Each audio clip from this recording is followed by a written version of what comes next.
Natalie Holzer boyong karyawannya untuk ibadah umrah. Hal tersebut dilakukan Natalie Holzer sebagai nazar yang pernah diucapkannya. Natalie Holzer akan berangkat umrah dalam waktu dekat ini.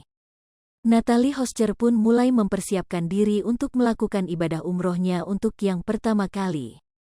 Meski belum lama sebagai mualaf, Natalie Holzer nampak bersemangat untuk belajar doa-doa ibadah umrah.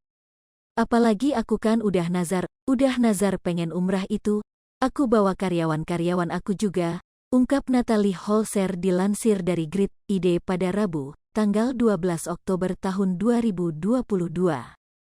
Mantan istri Sule ini nampak sangat antusias untuk beribadah umrah ke Tanah Suci dalam waktu dekat. Tak sendiri, Natalie Holzer juga ikut memboyong karyawannya untuk beribadah umrah. Hal itu dilakukannya lantaran Natalie Holzer sudah bernazar akan mengajak para karyawannya untuk ke Tanah Suci.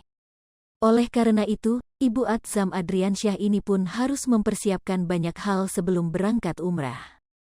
Jadi benar-benar harus dipersiapkan sebelum berangkat, sambungnya. Natalie Holzer menceritakan bahwa saat ia ditawari umrah oleh salah satu ustaz, dirinya tak ingin jika berangkat sendirian. Wanita berusia 30 tahun ini ingin mengajak karyawannya yang selama ini telah mendukungnya. Kan waktu itu ditawari umrah, tapi aku bilang gini, tapi aku nggak mau kalau aku sendiri, aku maunya umrah sama karyawan, karena mereka juga yang full support aku kan, ujar Natalie Holzer. Rencananya, Natalie Holzer akan mengajak 2 karyawannya. Ada editor art, asisten rumah tangga, ucap Natalie.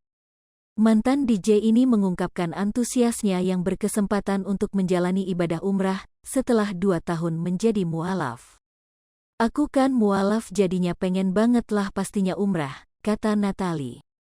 Sebelum berangkat ibadah umrah, ex-ibu sambung Rizky Febian ini bersiap mempelajari beragam bacaan doa.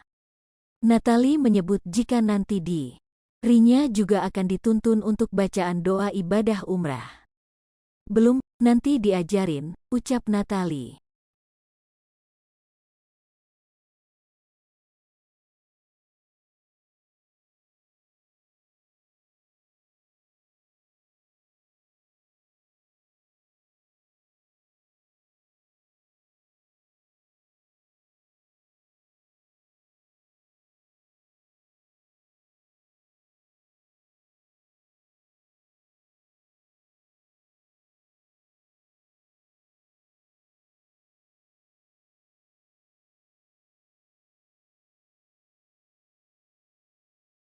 Hai pemirsa Selipopo TV, jangan lupa komen, like, dan subscribe, serta tonton terus berita-berita terupdate lainnya ya.